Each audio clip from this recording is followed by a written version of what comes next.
Yes, indeed, ladies and gentlemen. Welcome to the First Class, Second Place podcast. I'm your host, Jason Enrique, and with me today, my very special guest is Barbara McCourt. How you doing, Barbara? Hello. How was everything? Good. Good? Yeah, thank you for coming on the show. I really appreciate it.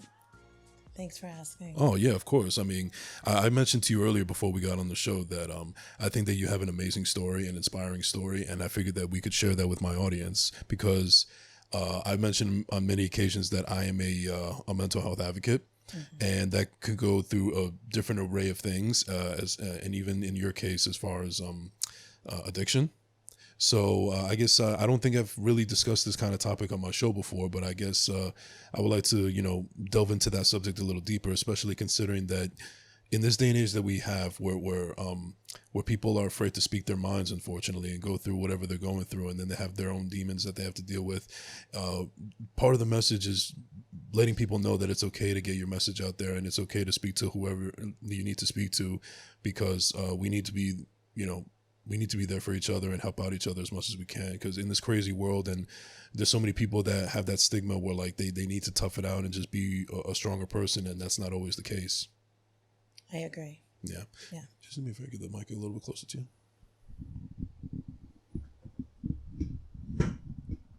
Right there. Okay. All right, but before we get into all that, let me start off the interview with the question that I ask everybody that comes onto my show. Tell me the beginning of your Jersey story, meaning where were you born and raised, and what was your upbringing like? Okay. I was I was born in Jacksonville, Florida. Okay, so so it started in Florida, not in Jersey.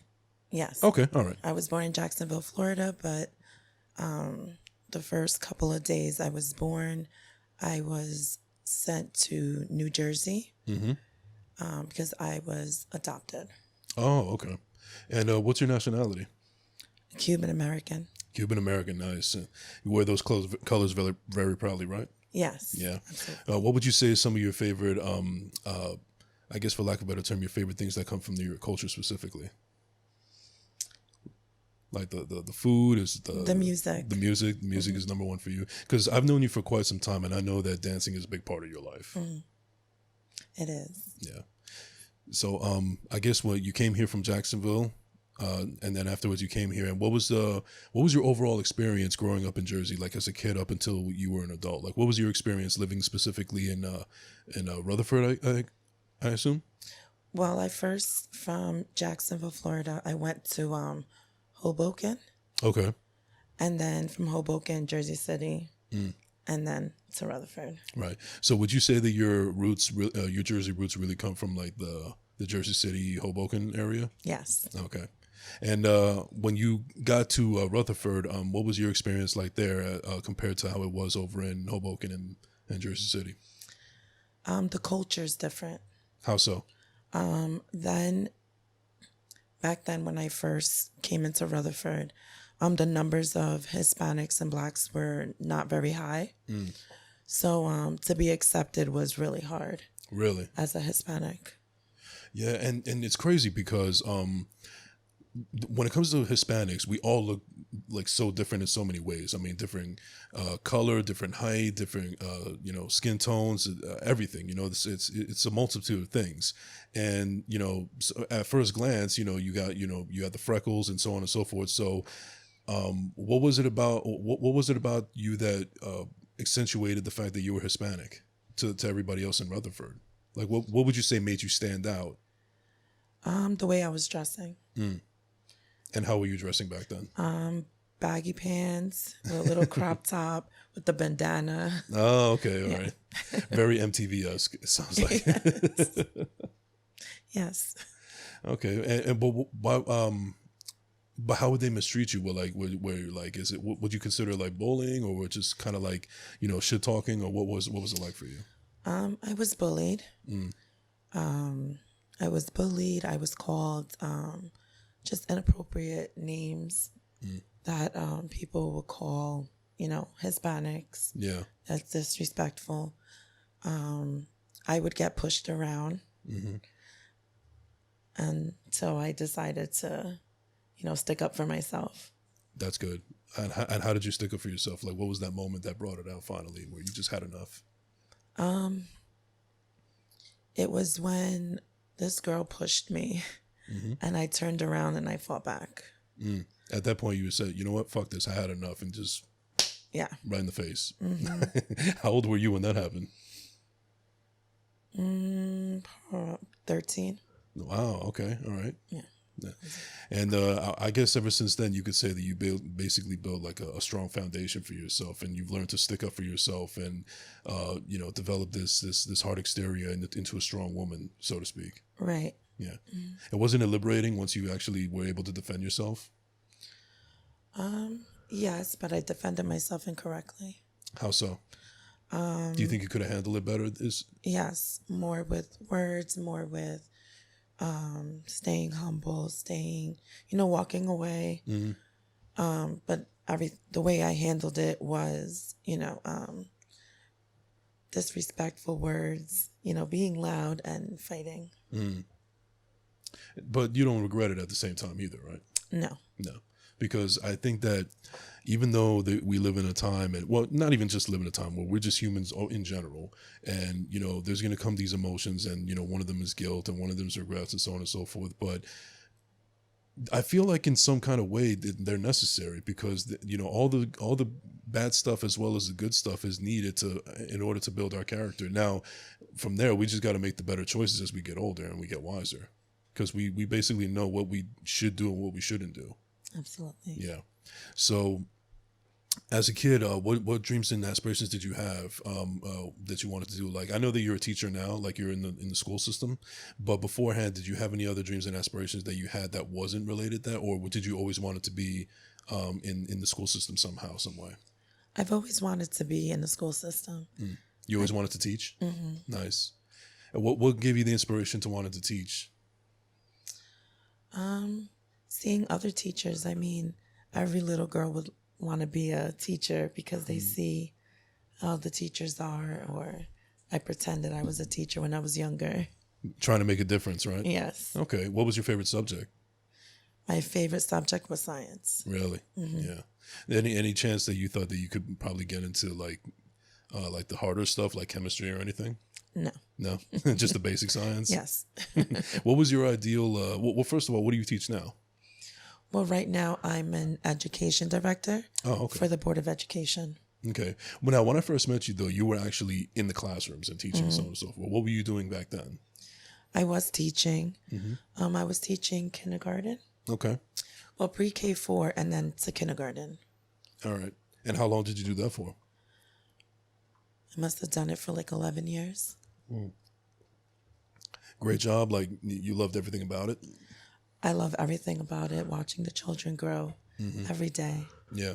And you have a child of your own as well. Yes, I do. Yeah. So, and when you finally delve into that world of motherhood as a teacher, how is that experience like? As a teacher, I felt like I knew a lot, but then when I actually became a parent, I really didn't know anything.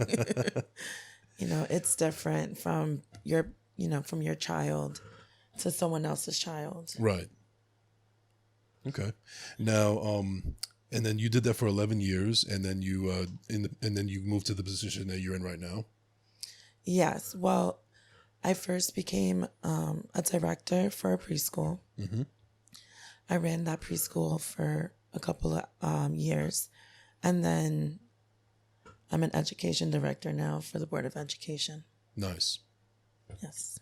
Oh, congratulations. I know that's a big deal. Thank you. What do you see yourself, going further with your career as far as the education system's going? Like, do you have any other aspirations and goals that you plan to achieve in your career? Yes. So right now I do have my bachelor's degree, and I am going for my master's. Nice. And, I have little thoughts about being a principal. Oh, okay. Yeah. Nice. And, kudos to you for going back to school. And, it's a good thing that if anybody wants to go back to school. Me personally, I'm not a school person. So I feel like I'm always going to have infinite respect for people that can still stick it out, even at our age and older. Yes. Yeah, because it's like, I don't care how old you are or what subject you do, whatever, it's always going to be a task. I've seen, like, perfect example, like my mother when she's in the medical field, and I saw her, struggling to really get through all those programs as far as nursing is concerned. And, it wasn't easy. I saw it firsthand, and it made me grow a bigger appreciation for people in that field specifically as well. Yes. And I can't imagine that it's any easier for anybody in the education system. No, it's not. But it's worth it. Yeah. What is the real worth? What really makes it worth it for you at the end of the day? Like when you go home and you had like a good day at work, like what do you go to bed knowing that you made your worth for that time? Especially being a parent and knowing that my kid goes to school and there's a teacher that's, watching over my child, knowing that the teacher spends more time than the parent, during the week. So knowing that I'm able to fill those shoes for those, few hours throughout the day. Now, when you were younger, were you a good student? No. No?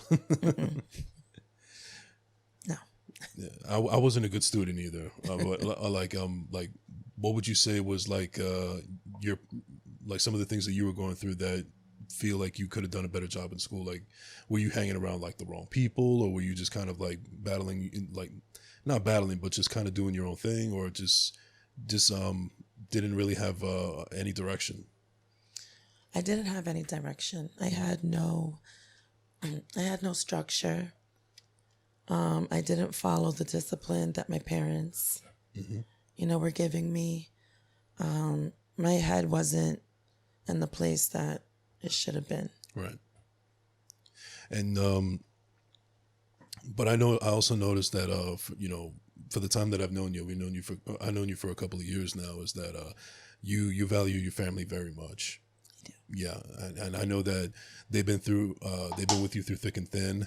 It hasn't been easy on either side, but the bond and the love that you guys have for each other is proof alone that you guys have been able to weather the storm, which is actually a good starting point. We're going to go to the podcast now. So a big reason why I brought you on here, like I said before, is because I think that you have a crazy and amazing story, and I can imagine that there's people out there that have been in your shoes before. And what's amazing to me is that as humble as you are, I really truly think that you have some kind of an amazing spirit, because of I know a little bit of your story, especially some of the trials and tribulations that you had to go through. And what's crazy is that after all you've been through, you're still here and you're still alive, you're still kicking, and you're still kicking ass in the world. And I think that's actually a very inspirational thing, especially for people that may not, they feel like they're alone, or they don't know how to get out of whatever they're going through. And I just wanted to bring you on because I want people to know that that you're living proof that it is possible. Yes. So I guess we could start there. And one of the things I also appreciate about my show and also my audience is that I'm a host that's very transparent. I like to open up the curtain. I like to open up about my own personal experiences because I want to have a career based off of honesty. And as far as the story with you and me, it's funny how the whole thing started off because we just happened to find each other on a dating app. I don't remember which one it was, but this was just right on the cusp on how we learned that this is how you meet people. Mm-hmm. Mm-hmm. And when we first met, I enjoyed your energy. I enjoyed your vibe. I thought that you were very pretty and so on and so forth. And I also got to see that you are a little bit of a wild child. Yeah. And, you know how they say the whole thing where opposites attract? Like you've always said that I've always been kind of like a calm guy, kind of shy, kind of like doesn't really say anything to anybody, but I maintain my cool.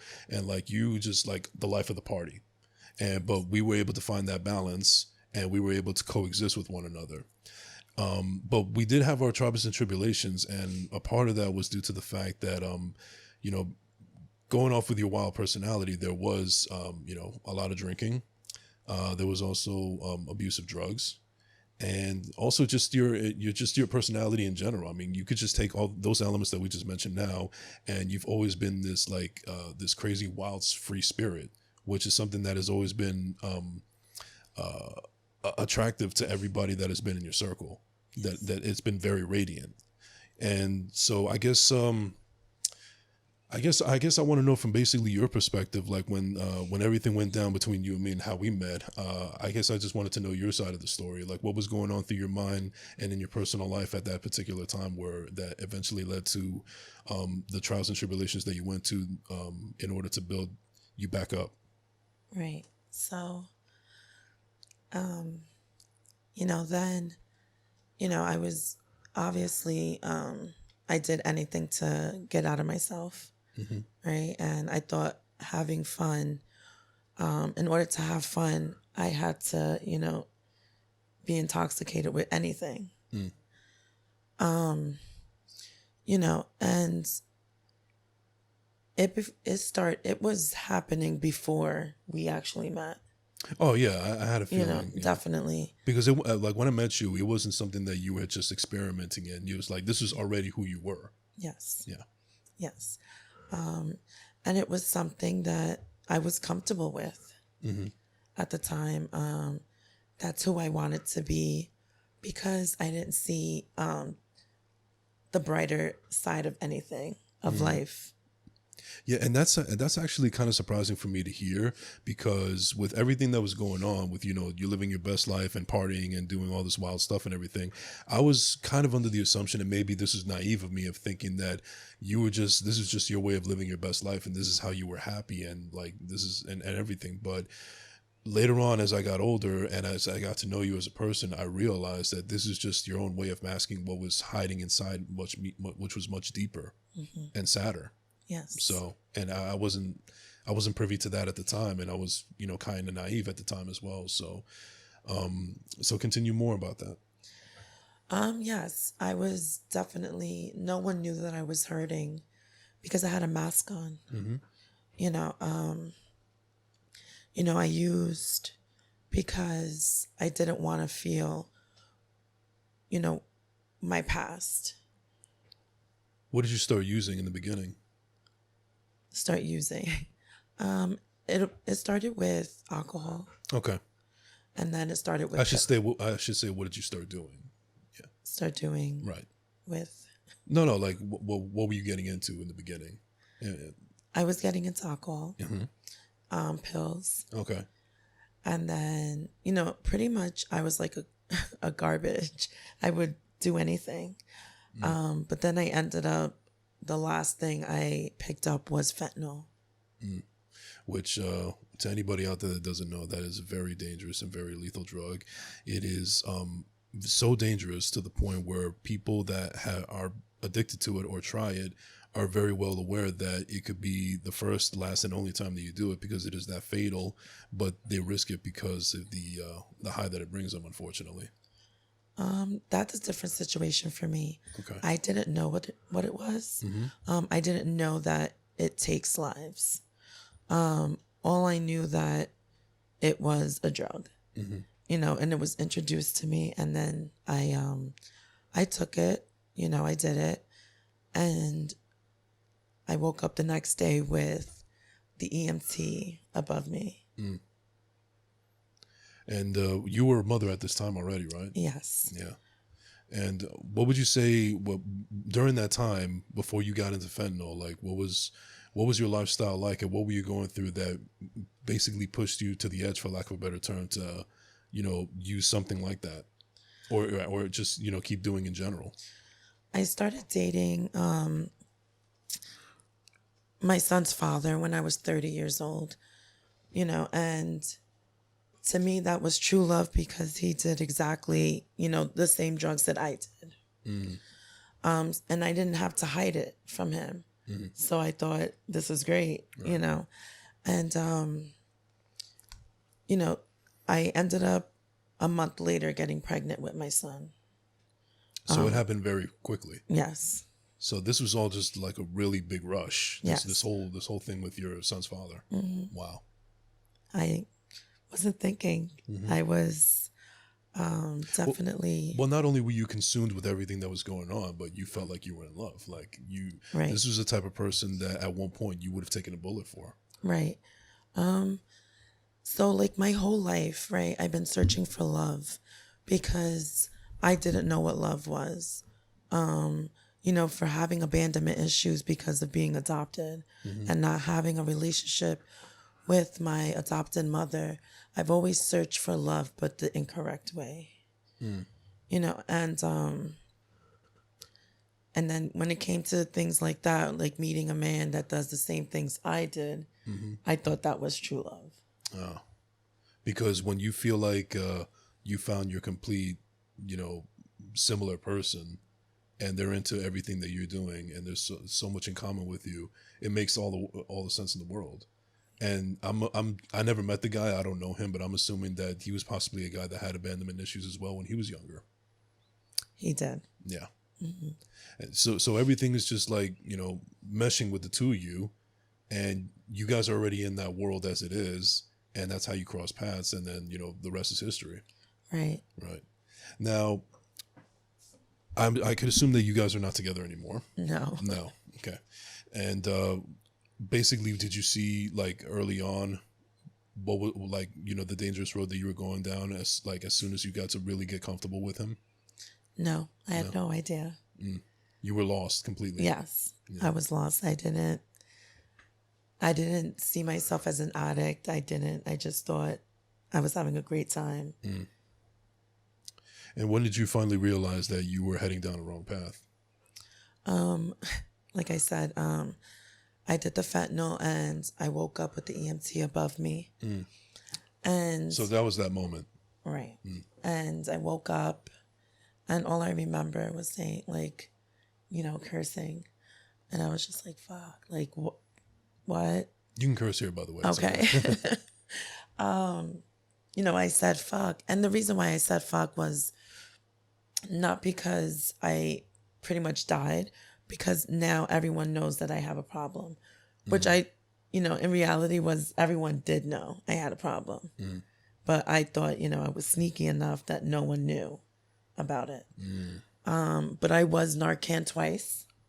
I know what Narcan is. Yeah, it's an anti-drug. Yeah. Yes. I was Narcan twice in order to revive me. And I woke up in the hospital. Now, when you woke up in the hospital and you realized what had happened to you, did you still have mixed emotions, saying that, like, oh my God, what have I done? Like, I can't keep on living life like this, or were you still kind of in that same mind frame where you just wanted to, get healthy and get out there and then continue living the life that you were living already? I was in denial. You were in denial. I was blaming my son's father for introducing me to the drug. I mean, that's terrible, and but like I said, it's a good thing that you're still here to tell your story, because unfortunately people that get involved in that specific drug, most of them are not even alive to live to tell the story. And it's so I think that you got very lucky now. But let's take it back a little bit further. I mean, a little bit backwards, I should say. When it comes to the subject of you and me, I want to say that, to be honest with you, there was a time where there was a little bit of resentment towards each other, because there were some things that were very unclear between what we wanted as far as, like, together or even individually. And there were some things that we didn't mesh on. And first thing that I should say is that, and I don't think I ever told you this, but I feel like I have to also apologize, because not only was I naive and stupid about everything that was going on, but I feel like I was also being selfish, and I didn't realize what you were going through.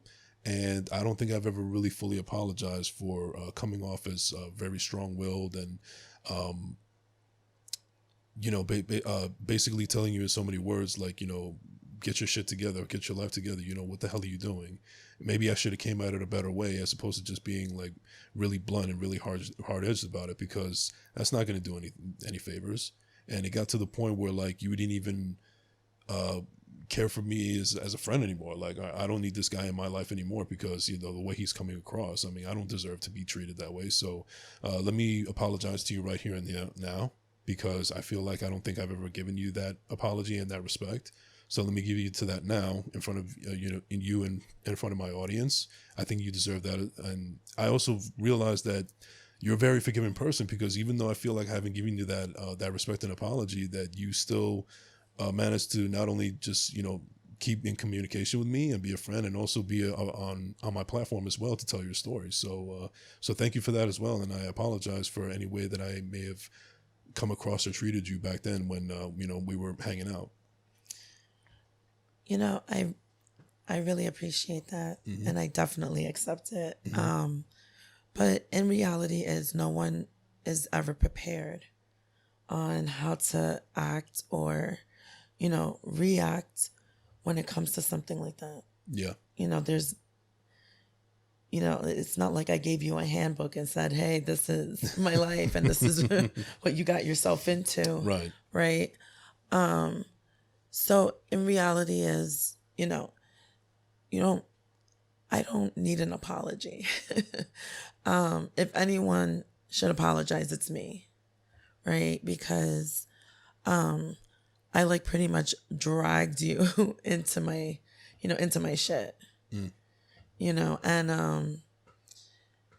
and my behaviors, like I tagged you along on everything.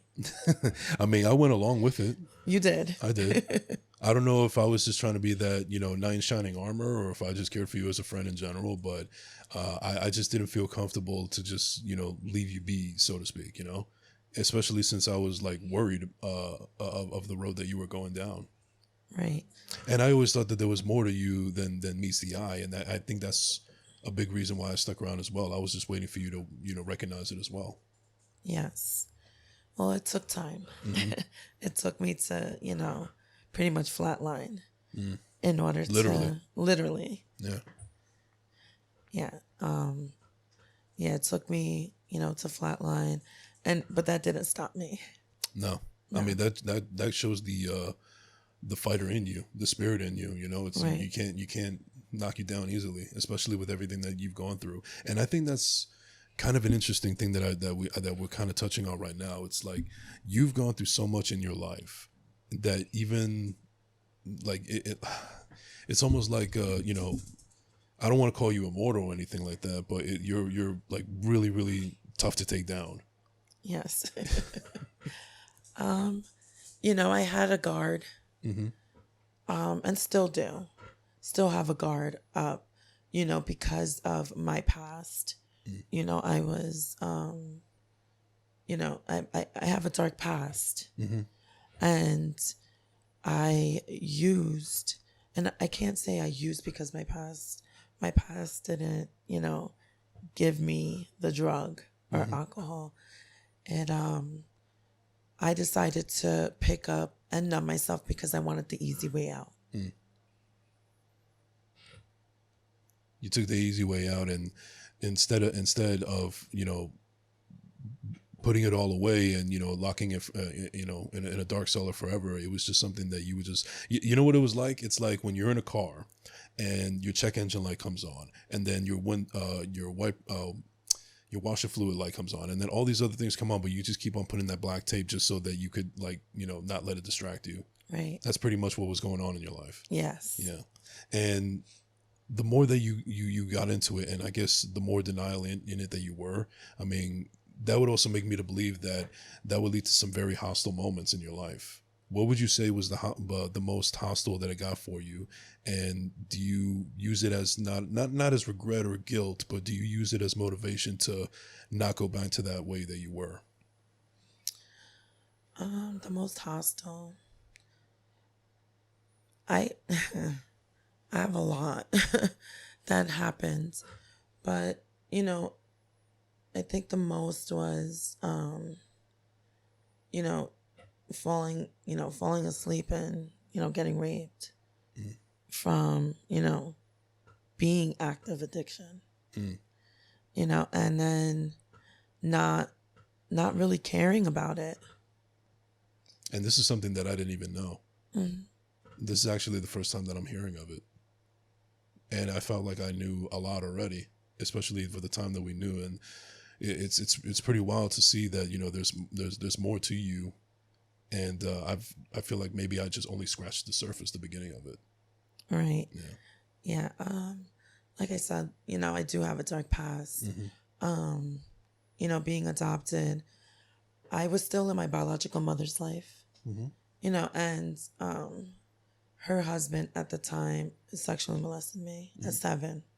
And then, I got raped in high school. So again, that dark past, and, my adopted parents did, introduce me to therapy, but I didn't want to do therapy because I thought that one pill was, magical. It was just enough for you to handle, Yes.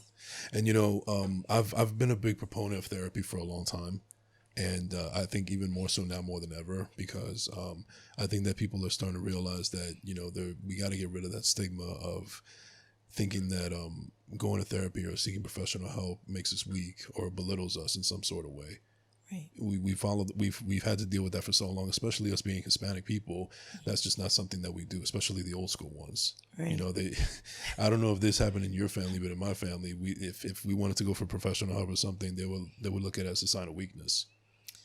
No, not with my parents. My parents are the ones that actually introduced me to the therapy, because they knew that, they didn't know exactly what happened when I was 7. That was something that I wasn't very comfortable, talking about, something I didn't. Yeah, I mean, who can blame you? I mean, that's such a horrific thing that happened to anybody. I mean, it's hard to open up, even to your closest families. Yes, the only time I did even, talk about it was when I was under the influence. And ironically, I think that's when you kind of mentioned it, but not really, when we were under the influence, both of us, at one point. And that's when I noticed that you started to open up a little bit. But it also kind of made me sad that it took something like this in order for you to really open up. Because when I was hanging around with you sober, or at least when you hadn't gotten intoxicated yet, you were a tough nut to crack. And I felt bad that I needed to, really match your level of getting intoxicated in order for us to like really coexist with each other. There were times where I pushed myself to the limit, even though I told myself not to, but. Right. But yes. I don't put that on you. I'm a grown man. I know what I'm doing. I was just trying to match your speed, so to speak. Right. Get on my level. Right. There's levels to this shit. Right. Yeah, there is. No, but what else do you look like? So you keep on talking about now that you come from a dark past, but it seems like you got a bright future coming up. What are some of the things that you are looking forward to as far as that bright future, and what are things that you plan to achieve personally for yourself and others around you? Right now in this process, of my, with mental health and my recovery, my achievement is, to take it day by day so I can make it until December 11th. I will have 5 years clean. Nice. And, but another thing to achieve is, be there for, other people that are going through what I'm going through, because, to get to where I'm at right now today, it's because of the other recovering addicts, and, listening to the message and realizing that I am not alone, that I am not unique, that I'm not the only one that, right. picks up drugs just to, numb pain. And to my understanding, you've actually been able to not only do the 12-step program, but you actually also a sponsor of 7. Yes. That's a great number, by the way. So, it's a lot of responsibility, but it sounds like it's something that you're also passionate about. But I take it that maybe in the beginning it was a little bit tougher to accept. Right. So in the beginning, I had to go to rehab. My son was taken away from me. He was given to my parents. I had no custody. Then I had, decided that I needed to go into inpatient treatment. And, you know, but the thing is, when I went into inpatient treatment, I didn't do it for myself. I did it because I wanted my son back, you know, and then until I, you know, came out of that treatment center and then I went into a recovery house with other women is when I realized that, like, you can't do this for other people. You have to do this for yourself, right? It's like the analogy that they say is, you know, when you're on an airplane, right, and they tell you if the oxygen masks come down, you put the oxygen mask on yourself first. Yeah. In order to give it, you know, and then you do it to the next person. Right. And so then I had realized that, like, okay, I have to do this for me. And that's exactly, you know, till this day is what I'm doing. My son is just my motivation, you know, and the thing is with me is that I see what this recovery is doing for me because every day I'm gaining something. I'm gaining more love for myself, you know, and on top of that, like, now I do have full custody of my son. Congratulations. Thank you. You know, it took time, but it was definitely worth it. And, you know, I'm going to be honest, I don't regret it. Right. No, I mean, especially with everything that had happened to you, I could see that why one would think that they regret it or have a lot of guilt, but you haven't let that stop you. Yeah. And you know, I know that you said that, you know, you had to learn how to do this for yourself and not just for anybody else. And you had mentioned that you mainly did it because you wanted to see your son and you missed him and loved him and you know, all that stuff. But and I like the fact that you're still doing everything for yourself, but I also think that he has that little extra layer of motivation that you need to do whatever it is that you need to do. Right. Yes.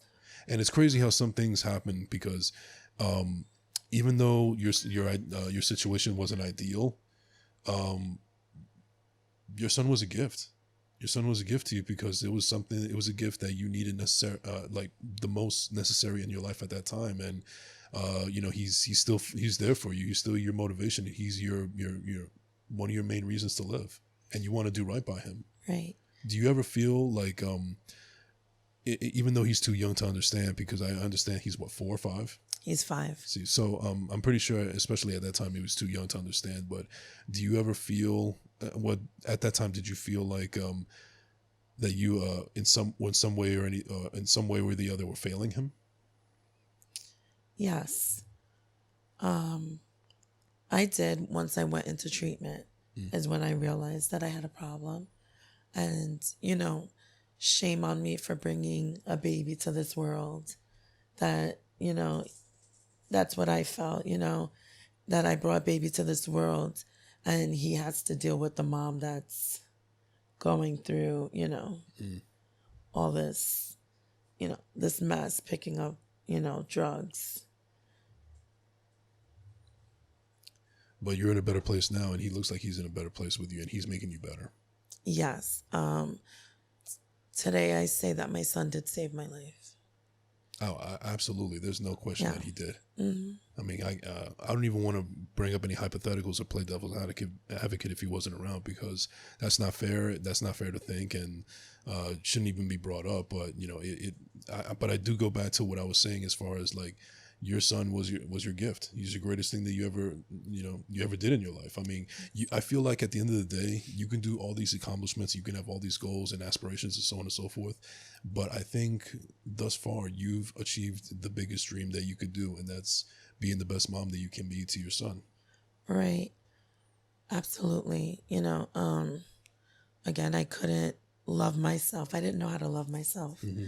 Right. And, you know, working a program and, you know, working on myself every single day, I learned how to love my son. Mm-hmm. You know, I say to people in the beginning when I first had my son, I didn't know what love was. So I don't think I love my son because, you know, and I share this because like it's true, right? I didn't know what love was because, you know, I was searching it the wrong the wrong way, into the wrong direction. Even though I was adopted, I still didn't get that love that I was searching, and that's because of my past, having the past that I had, I felt like I should have been on on top, before everyone else because of my past. And some of it still kind of shocks to hear because I've like I said, I've known you for a number of years, and you've always seemed pretty close knit with your family, the family that you're with right now. But it's actually kind of shocking to hear that that sometimes that still kind of goes into your head. Yes. It's, again, I know how to put a mask on, so it looks, I look like I'm happy, but what's really happening inside, I don't, even till this day, I don't have a relationship with my adopted mother. The mother, that relationship that, that every child wants, with their parents. I still to this day don't have, but because I, started doing, a 12-step program and met other women, I found this one woman that today I call her mom. And it's because she gives me the love, but she gives me that tough love. But she does. Yeah. And, and I'm so blessed that I'm able to, I met her, I met her through, on a platform on Zoom, on a meeting, and I met her in person not too long ago. And that was such an amazing feeling that, it reminded me why I'm here today. Why am I working so hard on myself? Not just for my son. Again, oh, wow, I'm getting love that I've been searching. Yeah. And not only that I'm getting love, but I learned how to love myself. Yeah. And I definitely agree with you on that because I've mentioned before on the show, and I mentioned to other people as well, that when I first started getting into this podcast thing, long story short, I feel like one of the things that makes it worth the while is meeting all the people that I work with. And I look at that as the extended family or the family that I was looking for as well. So with you saying, having that support system, that's not necessarily your family, but you still consider your family because they know where you're coming from and they've accepted you and they've given you that love that you've been craving for so long. I totally relate, I sympathize and I think that's absolutely right. And in this day and age, I've even come to realize that, sometimes family doesn't always have to be blood. Right. So again, being in this program that I'm in,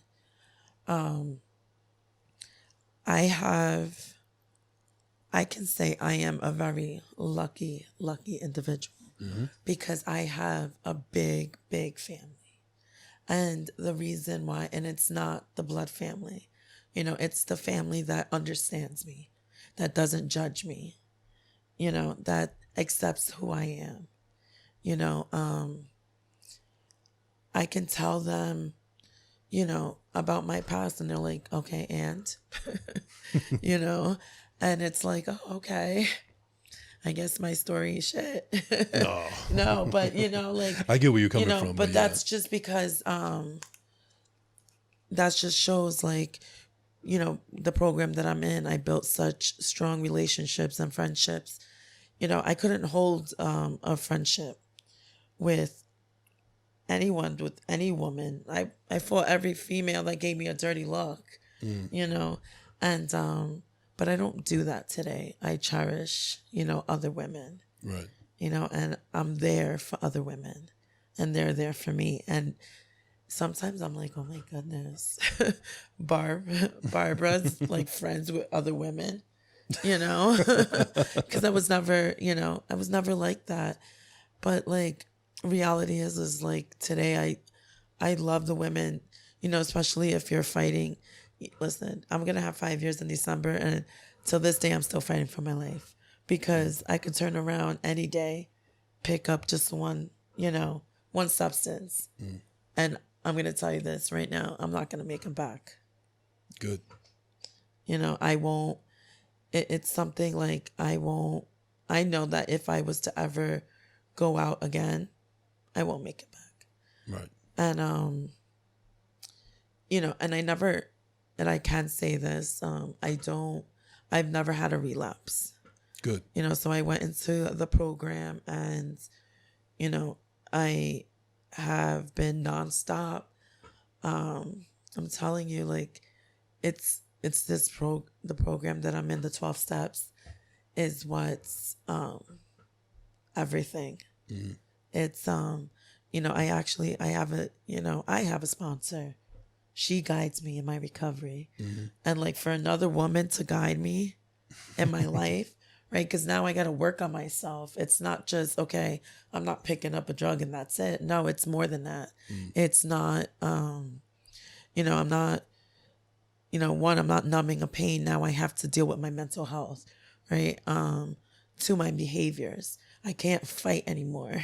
I have to stay humble, right? And accept things and set a boundary, but, the right way, not set it by fighting and cursing someone right else. Yeah, none of that negative emotion. Right Yeah, I don't need to do that today.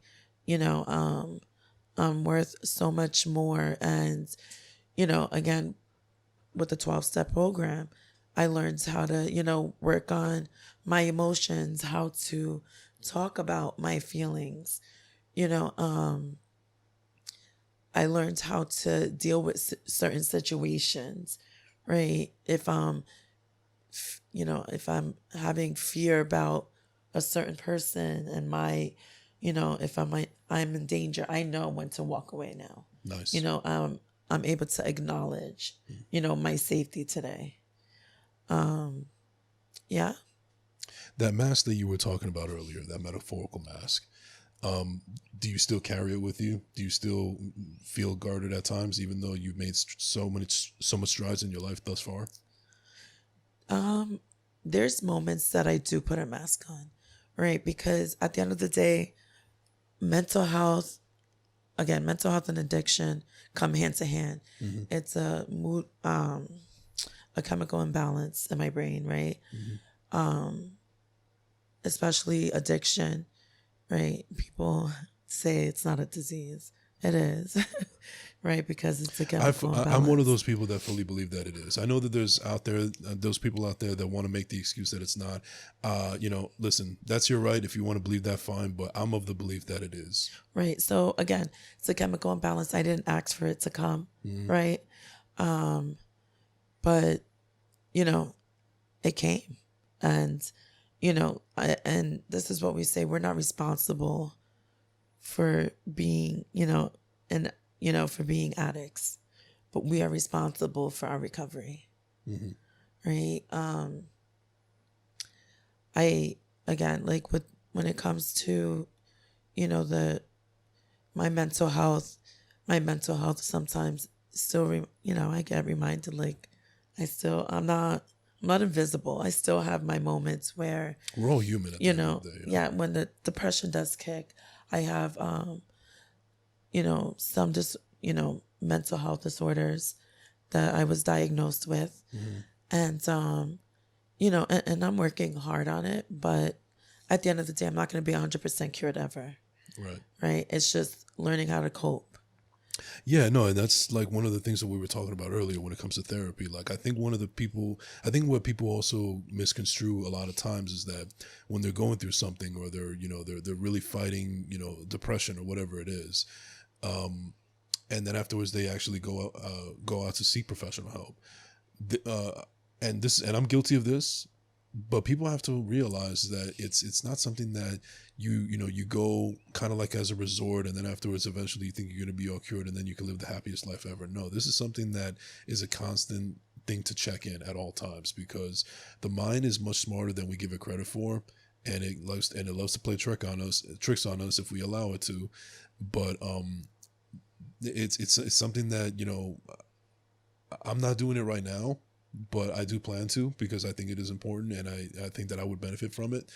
But I'm also now of the understanding that because I didn't have this understanding back then when the last time I did it was I thought that it was going to be a cure all, and then afterwards I could finally move on with my life. No, this is something that you have to not only are you depending on another person to help you out, but you got to help yourself out as well. You know, you got to help yourself out and realize that you're in control of what you can do.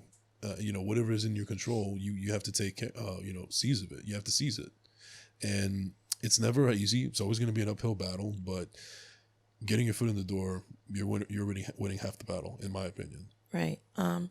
So when it comes to the whole control thing, right?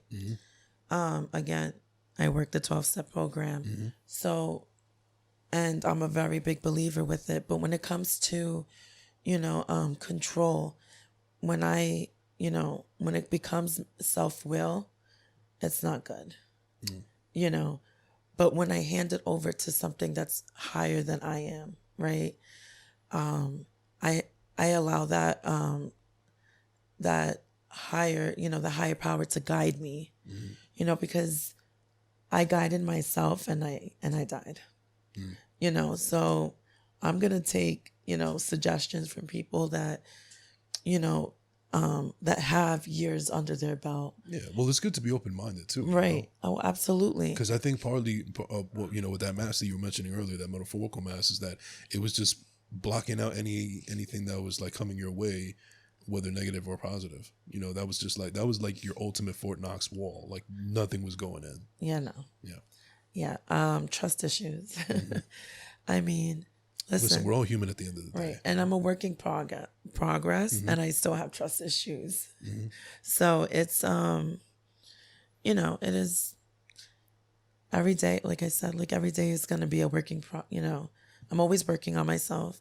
Unfortunately, when it comes to, addiction, there's no pill like, mental health, even though medication is not the only answer for mental health, it's that therapy as well. But when it comes to the addiction, my medication is, 12-step program, my meetings. Yeah.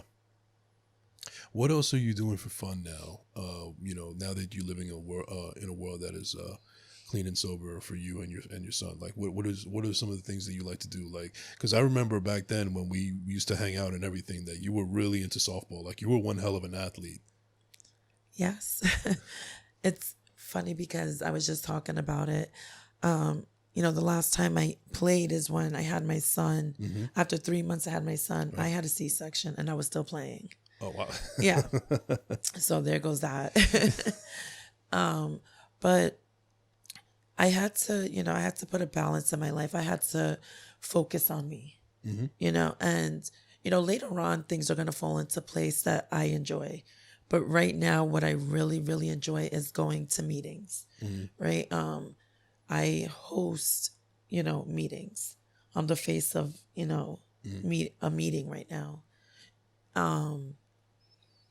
And like that really completes me today. That's good. Yeah. I mean, you have to find something that works for you. I mean, as silly as it sounds, this podcast is what gets me through my week. I've mentioned this plenty of times on my show. I feel like finally I found something that I'm very passionate about, and I'm going to keep on doing it. I mentioned this as well, that I could be doing this for 20 years and only have loyal listeners of 6 or 7, but I'm still going to do it because it's something that completes me. And I'm not doing it for anybody else. Now, monetization and all that, I mean, that comes along with it eventually, and that's great and all, but that's not why I got into it. This is just something that I had a passion for. I figured I'd give it a shot, and I didn't expect to fall in love with it as much as I do, as I am. Right. This is, I finally found it. I feel like I finally found my outlet, and I encourage everybody to, find that outlet of theirs, no matter what it could be. It could be podcasting. It could be meetings. It could be sports. It could be cooking or baking, whatever the case may be. There's always something out there for somebody, no matter how big or how minuscule it is. You just got to find it, and then afterwards, it's up to you to elevate that happiness out of it. Right. Yes. When it comes to my meetings, to be honest, it's not really yes, it helps me, but to know that I'm helping others, especially newcomers that are just coming in, right? When they share their story, it reminds me like, oh shit. Yeah. You know, like, and we say that the newcomer is the most important person because to get one day clean, it's not easy. When you first started the 12-step program, what would you say was the hardest one for you to really accept? For my 12 steps, 9 and 10. 9 and 10. And which ones are those? So those are, I have to pretty much write a list of, people that I've harmed, through my act of addiction. And then on the 10th, that's the 9th step. The 10th step is actually taking it into action and, doing the, apologizing. There's some people that I can't, contact. So I have, I write it. I write that, what I did and I apologize and I have to move forward from there. Because, what I did is, absolutely insanity, right? But like, even though it was insane, I don't regret it. Right. And I even remember that there was a time where you even apologized to me. I mean, I know that you apologized for everything that you had put me through, as you said, but I guess just to delve just a little bit deeper, what was it that you felt like that you really ultimately needed to apologize for? Like, what made you feel like I was one of those people that really, you felt like you owed an apology? When we had our differences, right? I had my selfish moments. And, when the way I, reacted to certain things or how I, spoke to you, like no one should be spoken to like that. And not only that, but actually having you sit there and, watch me pretty much kill myself, slowly. That right there is not, it's not fair because that's not an easy pill to swallow. To watch someone, that person personally, and you're watching them just harm themselves. Right. And well, either way, I appreciate the fact that you thought of me because, but I guess what I ask you is that when you reached out to me and you felt like you needed to apologize, did you feel by any chance that there was a chance that I wouldn't accept it or I would have acted a certain way? And did you have any fear that I may have not accepted it? All right. So when it comes to the 12 steps are written in order for that reason, right? So in order for me to understand that you might not accept it, I have to have done the other steps before it. Gotcha. All right. Because in reality let's say I got a day clean, right? And I'm going to say sorry to everyone. 1, do I really mean it? 2, you can say I don't accept it. And guess what? I might use, so you have to have those steps, first in order to get to, that 9th and 10th step. Okay. And that makes a lot of sense because it does, it is a slow build, I see, but either way, I mean, like I said, I appreciate the apology and, I gave you the apology, even though you said you feel like it's not necessary, but trust me, you're doing me a favor for accepting my apology. And, but overall, I'm just glad that we were able to just, get that all out in the air and also continue talking about it and also just, being so honest and transparent with my audience. And I appreciate it because like I said before, I feel like there may be people out there that may be watching my show and, they may be going through something that was similar to yours or maybe even worse. And I just wanted to show that you have been an inspiration to me in some ways. And I think that you could actually reach out and be inspirational to other people that may be watching this as well, because I think that not only do you have an amazing story, but I feel like your story is one that needs to be told for people out there that don't have any hope, or they feel like they're alone, and they don't think that they can get out of whatever they're going through. Right. So, again, in my meetings, I do get asked to speak, right? And that's for, other recovering addicts to hear my story, to know that, like, there's going to be identification, right? And, women, we, and men too, but women have been, sexually abused and see no hope. But then, when I share my story, I share that hope.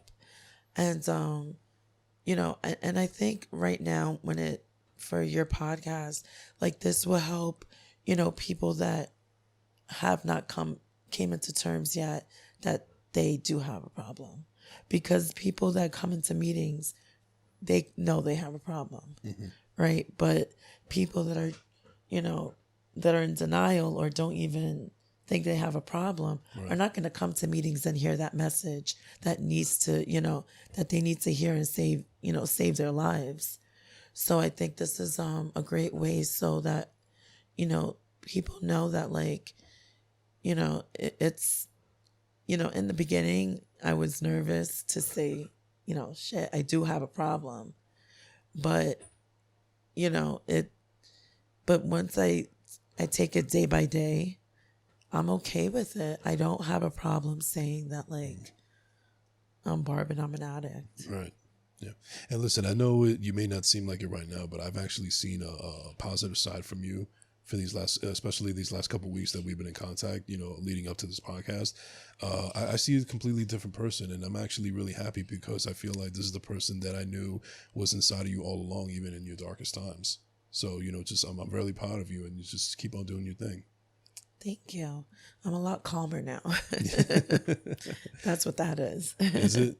I mean, like, I'm not gonna lie. A little bit of the wild side in you was actually pretty cool as well. I mean, not the the whole, not the whole using thing and not the whole drink thing, but just the fact that, like, you were, there was like a very vibrant element of your personality that I don't think is ever gonna go away. Right. So, today I learned how to have a great personality, still be bubbly, and still have fun, and not having to pick up a substance. Right. You basically balanced it. Yes. So, like, I can today go to a club, and I'm gonna probably dance a lot crazier than the drunk person. Okay.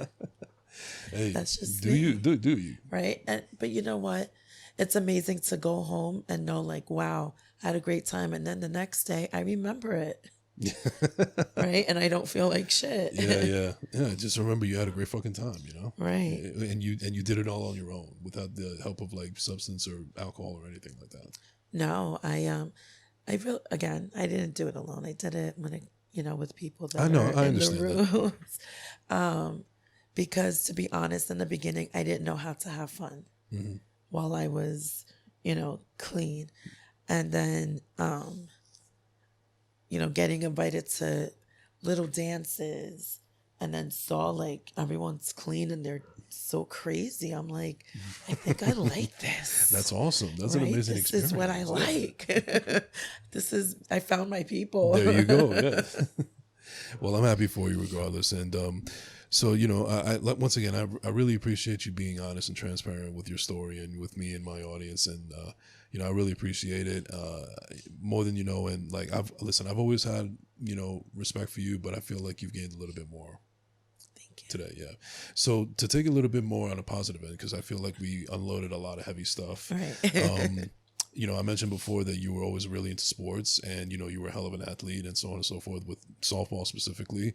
How you feeling about your Giants so far? Because I know that you're a huge Giant fan and also a big football fan. Yes, we're doing great. Did you expect it? No. I mean, who did? I will say this, and this is not to toot my own horn, but I'll say this. I felt like when you guys hired the coach and that you have now, and hired the GM that you guys have now, I feel like you guys were going to be in good hands, and it looks like it's working out that way. Now, I don't think you guys are going to win a Super Bowl anytime soon, but I think you guys are finally trending in the right direction. Like, I think it will happen, like, in maybe 3-4 years. I don't know. That's the feeling that I get. I do smell a near future Super Bowl. No, I can't say this season. No, not this season, but near future. But I feel like it's coming. Like it's been a long time coming. Well, I mean, this is coming from a Jazz fan. It's definitely been a long time coming for us, and I don't see any light at the tunnel right now. But you know, we're 3-2 right now, so I'm gonna ride on that wave right now because I don't know how long it's gonna last. Right. Yeah, but yeah, no, I'm really happy that you know that they're doing good, and I know that you're really psyched about it. And how about your boy Victor Cruz? I mean, you even know him on a personal level, don't you? Yes. You know, he obviously is not playing anymore. No, he's retired. But he's you know, I haven't, you know, seen him. It's been a couple of years, obviously because of the pandemic. Right. And I knew him through, you know, my best friend. And you know, let me tell you, this guy has such an amazing personality and, you know, has such a kind heart. Like, you know, we always like that stereotype because they're, you know, on TV and it's like, yeah, I get what you're saying. They're assholes, right? But like their persona. Yeah, but like he's really not like that. And I'm not saying that because I know him. But I'm saying it because he really is, you know, a great guy. And he's a really good father. You know, even though I haven't seen him recently, I still follow him on Facebook and Instagram.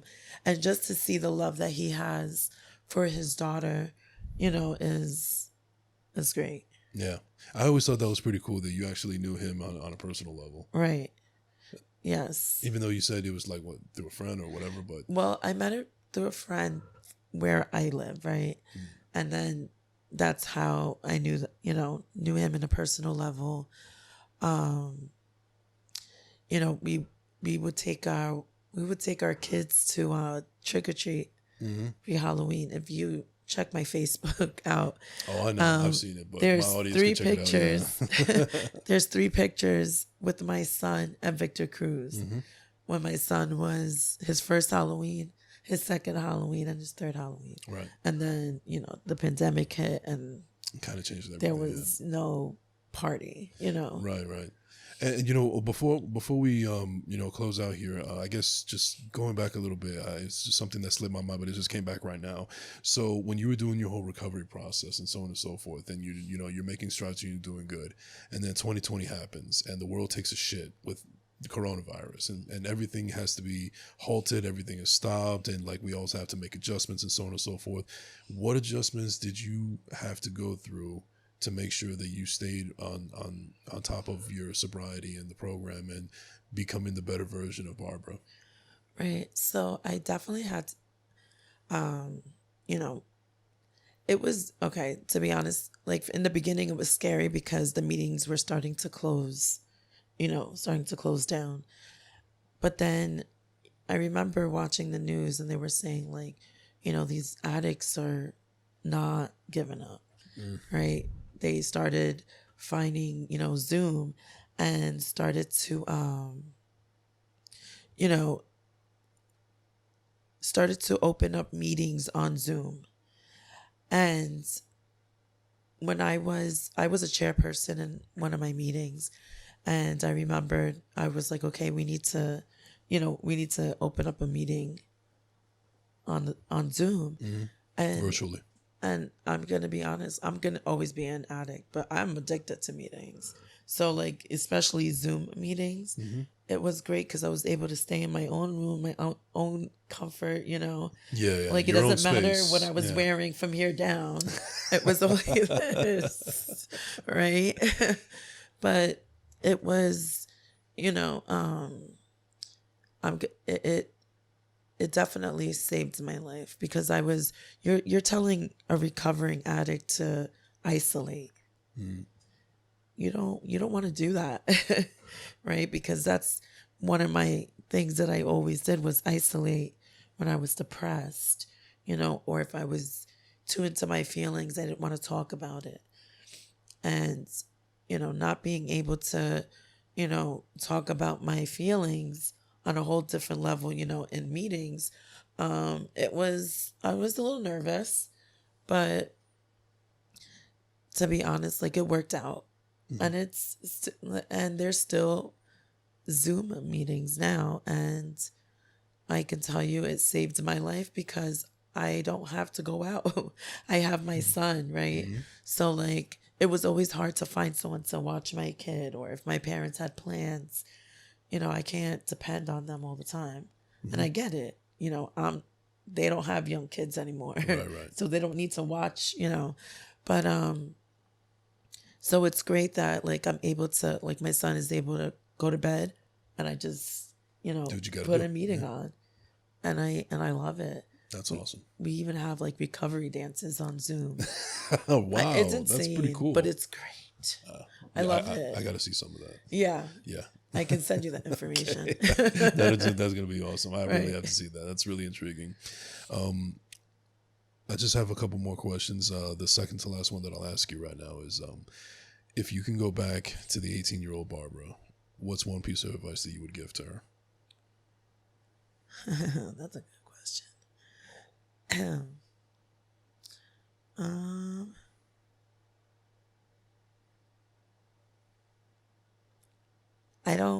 To be honest, I can't say that I'm going to say, don't pick up a drug, or, what I can say is I should have, done the therapy that I needed. But to be honest, like, I can't, today I can say I'm grateful that what happened to me in the past, even me flatlining, I'm grateful for it because it made me who I am today. Right. I actually have, like, a real smile. I don't have a mask on. Good. Right. And it's something like, 18, talk about your feelings. Okay. Because that's what. Take the mask off. Talk about your feelings. Talk more, But do I regret anything? No. Right. No, and this is not just about regrets. It's no, just, of course. It was just like, maybe I guess for lack of a better term, just reassurance to the younger Barbara that everything's going to be okay. Right. I mean, I have to take, especially today, I have to take it day by day, right? In order for tomorrow to come, I have to finish today.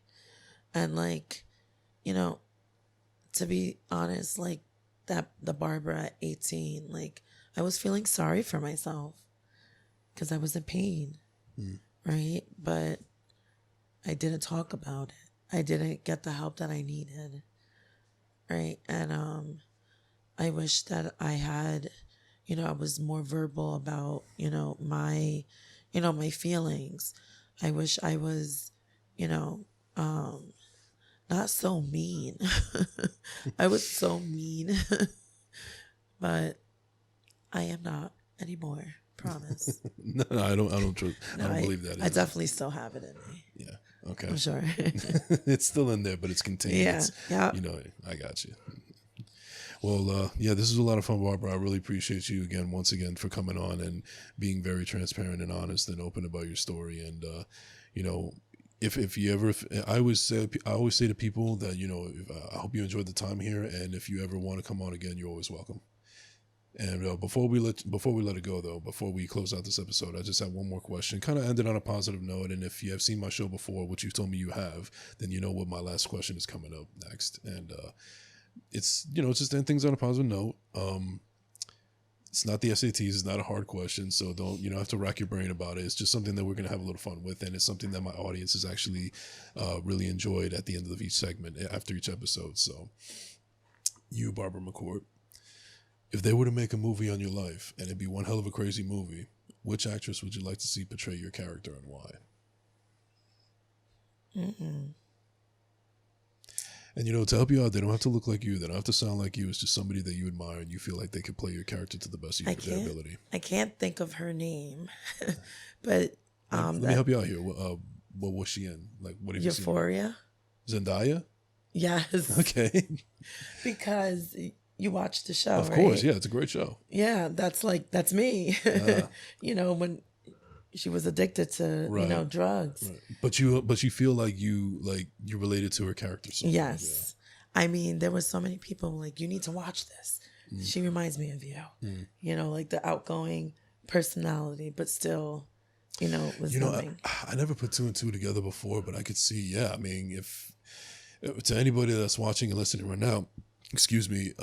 If you want to just even catch a glimpse of what the life of Barbara McCourt was in the past, just catch an episode before. Just watch, right. Just watch anything in Zendaya, and that's basically just scratching the surface of what Barbara was going through. Yeah. Yeah, but no, I like that one.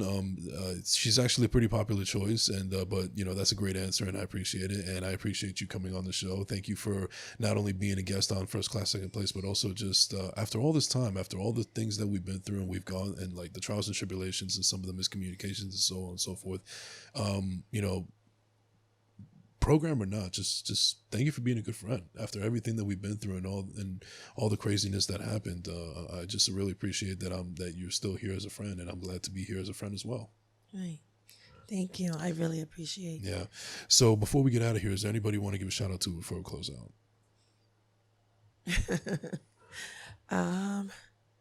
I guess my family in the program. Okay. I'm not gonna say names. No, you don't have to bring up names. But yeah, and my son, Xander. Number one. Yes. Yes, there you go. And so thank you very much, ladies and gentlemen. And where can they find you on social media? I have a Facebook. Mm-hmm. I also have Reels. Mm-hmm. The Reels are about, motivation, about my, a lot of because of my past. Right. And it's also motivational sayings, because it helps me. Mm-hmm. Like I look at the pictures, I'm like, oh, I look good. I'm like, oh, that's the clean Barbara. You remember when we were talking about that little personality, that little bubbly personality we were talking about? Yes. It's showing up right now. It's awesome. It's great to see. Trust me. All right. So where is it on Facebook that they can find you? So on my Facebook my full name is Barbara Penna McCourt. Mm-hmm. Once you go on there, you just you could even go on the Reels and you put that, and you can see the videos, and they're still going. Nice. So Barbara Penna McCourt, that's where they can find you. Yes. Awesome. All right. And ladies and gentlemen, you can find me at Enrique _ on Instagram and Twitter and TikTok. And don't forget to follow the First Class Second Place podcast page on Instagram as well. And we're now, don't forget to like and subscribe on YouTube as well. This has been the First Class Second Place podcast. We out.